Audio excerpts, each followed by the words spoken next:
Anaheim, the Angels had a tough time getting out of Texas after Wednesday's series finale, as a thunderstorm closed down Dallas-Fort Worth International Airport after the game, causing players and staff to remain at Globe Life Park until nearly 2 a.m. Court. The plane didn't take off until Anaheim. The Angels had a tough time getting out of Texas after Wednesday's series finale, as a thunderstorm closed down Dallas-Fort Worth International Airport after the game, causing players and staff to remain at Globe Life Park until nearly 2 a.m. Court. The plane didn't take off until roughly 3 a.m. CT and landed at around 4:20 a.m. PT, so the team buses didn't arrive at Angel Stadium until 5 a.m.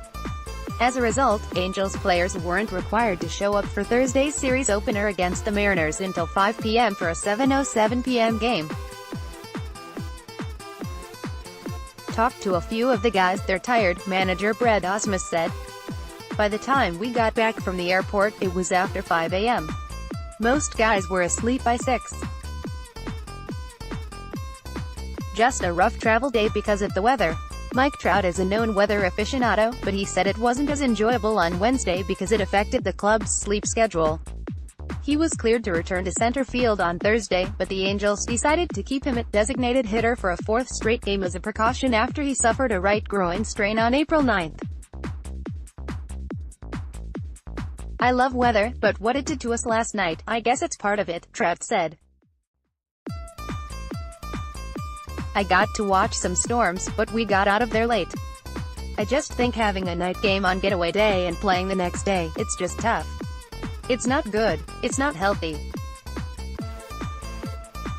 It's just a tough stretch we're going through right now. Sleep is a big part of the game, keeping your body healthy. When you take off from a city at 3:30 in the morning, it's tough." Some Angels, however, said they didn't mind the delay, as shortstop Andrelton Simmons said he had fun hanging out with his teammates in the visitors' clubhouse. He said it had a different feel than being in their pregame. "It was cool," Simmons said. "You get to gel. You get to hang. You're not preparing for a game, so you're just talking and playing cards and watching TV. Some guys were playing video games. It was kind of nice for me just hanging out with the guys and not having to worry about a game at that moment." Reliever Ty Buttrey said it was still better than the 12-hour overnight bus rides in the minor leagues and said the key was just trying to get as much sleep as he could after a landing. "If you tell yourself, oh, I'm going to have a bad day, then you feed into it with what you think," Buttrey said. "I just said if I go to bed by 6 a.m., as long as I sleep until 12 or 1, I'd be fine. I got up at 10 a.m. and went back to bed until 1 and felt good. But if you sit there and say, oh my gosh, I'm going to wake up at 10 and feel bad and I'm going to pitch bad, then you are." Ohtani to take BP with teammates. Shohei Ohtani will take another step in his rehab from October 1 Tommy John surgery, as he will hit on the field with his teammates before Friday's game against the Mariners.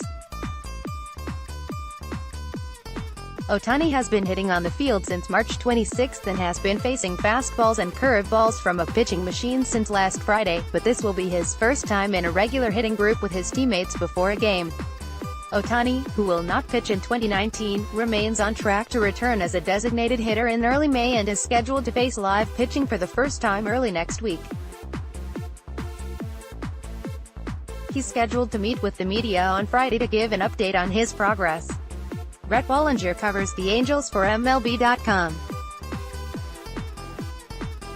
He previously covered the Twins from 2011 to 18.